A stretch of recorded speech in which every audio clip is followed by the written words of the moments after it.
আসসালামু আলাইকুম everyone. Indian visa related নতুন আরও একটি ভিডিওতে ওয়েলকাম করছি আপনাদের সবাইকে। আজ জানাবো ফেস্টিভ্যাল ভিসা নিয়ে ভারত কিভাবে যাবেন বাংলাদেশ থেকে, কারা এই ভিসা পাবেন, হিন্দুরা এই ভিসায় অগ্রাধিকার পাবেন কিনা, বিস্তারিত সব কিছু। সো পুরো ভিডিওটা A to Z দেখতে হবে স্কিপ না করে। ভারতের ফেস্টিভ্যাল ভিসা মূলত তাদের জন্যে যারা ভারতে অনুষ্ঠিত কোনো উৎসবে বা ফেস্টিভ্যালে অংশ নিতে চান।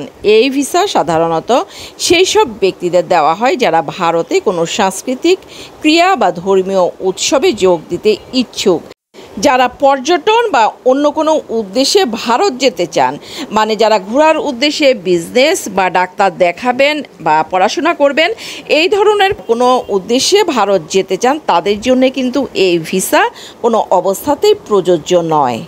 মোট কথা, সাংস্কৃতিক ক্রিয়া বা ধর্মীয় কোনো উৎসব ছাড়া অন্য যে কোনো কিছুর জন্যেই কিন্তু এই ফেস্টিভ্যাল ভিসা দেওয়া হয় না।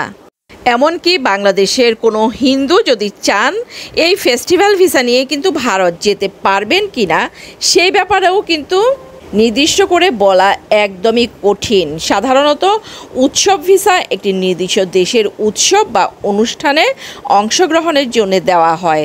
যারা জানতে চেয়েছেন, সামনে আসছে দুর্গাপূজা, এই দুর্গাপূজায় ফেস্টিভ্যাল ভিসা নিয়ে হিন্দু ধর্মাবলম্বী যারা আছেন তারা ভারত যেতে পারবেন কি না, আসলে এটা বলাও কিন্তু একদমই কঠিন। কেননা দুর্গাপূজা যেহেতু বাংলাদেশ ও ভারতের একটি প্রধান উৎসব, তাই এই উৎসবে যোগদানের জন্য ভিসা প্রদানের সম্ভাবনা একদমই কিন্তু উড়িয়ে দেওয়া যায় না। হয়তোবা পাবেন, হয়তোবা পাবেন না, তবে ভিসা পাওয়া নির্ভর করছে ভিসা প্রদানের কর্তৃপক্ষের সিদ্ধান্তের উপর।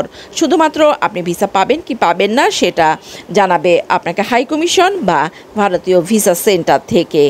সো আপনারা যারা যেতে চান ফেস্টিভ্যাল ভিসা নিয়ে ভারত, তারা কিন্তু বিস্তারিত আরও জানার জন্যে ভারতীয় ভিসা প্রদান যারা করেন সেই কর্তৃপক্ষের সাথে অবশ্যই যোগাযোগ করতে হবে, কেননা তাদের সিদ্ধান্তের উপরেই কিন্তু দেয়া হয় ফেস্টিভ্যাল ভিসা। ফেস্টিভ্যাল ভিসার জন্য আবেদন করতে হলে আবেদনকারীকে অবশ্যই উৎসবের একটি নিশ্চিত টিকিট বা আমন্ত্রণপত্র দেখাতে হবে।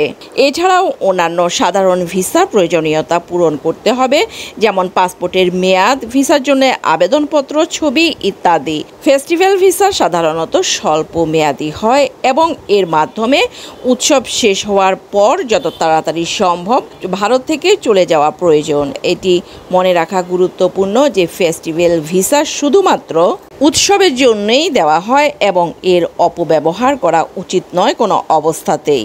এই ফেস্টিভ্যাল ভিসা পেতে হলে আপনাকে অবশ্যই ভারতে অনুষ্ঠিত কোনো উৎসবে অংশগ্রহণের জন্য টিকিট বা আমন্ত্রণপত্র দেখাতে হবে। সাধারণ ভিসা প্রয়োজনীয়তা পূরণ করতে হবে, আবেদনপত্রে উৎসবের তারিখ এবং বিস্তারিত উল্লেখ করতে হবে। আবেদনকারীকে অবশ্যই উৎসব শেষ হওয়ার পর যত তাড়াতাড়ি সম্ভব ভারত ত্যাগ করতে হবে। ফেস্টিভ্যাল ভিসার জন্য আবেদন করতে ভারতীয় ভিসা ওয়েবসাইটে আবেদন করতে পারেন অথবা ভারতীয় হাই কমিশন বা কনসুলেটের সাথে যোগাযোগ করতে পারেন। এই ফেস্টিভ্যাল ভিসা সাধারণত একটি বিশেষ ধরনের ভিসা। কোনো দেশে অনুষ্ঠিত কোনো বিশেষ উৎসব বা ইভেন্টে অংশগ্রহণের উদ্দেশ্যে প্রদান করা হয়। এই ভিসা পর্যটকদের সেই উৎসবে অংশ নেওয়ার জন্যে সেই দেশে প্রবেশ এবং থাকার অনুমতি দেয়। এই ভিসার মেয়াদ সাধারণত উৎসবের সময়কালের সাথে সম্পর্কিত হয়ে থাকে, মানে উৎসব শেষ আপনার ভিসার মেয়াদও শেষ। সো যারা বসে আছেন দুর্গাপূজার অপেক্ষায় যে বাংলাদেশ থেকে হিন্দুরা দুর্গাপূজার সময় এই ফেস্টিভ্যাল ভিসা নিয়ে ভারত যাবেন, তারা কিন্তু আর অপেক্ষায় থাকবেন না, কেননা এই ভিসা কিন্তু দুর্গাপূজার জন্যে না। বড় ধরনের কিছু খেলাধুলার ইভেন্ট যেমন অলিম্পিক গেমস বা বিশ্বকাপ ফুটবল, এই ধরনের ইভেন্টের জন্যে। সো সবাই ভালো থাকবেন, আল্লাহ হাফেজ।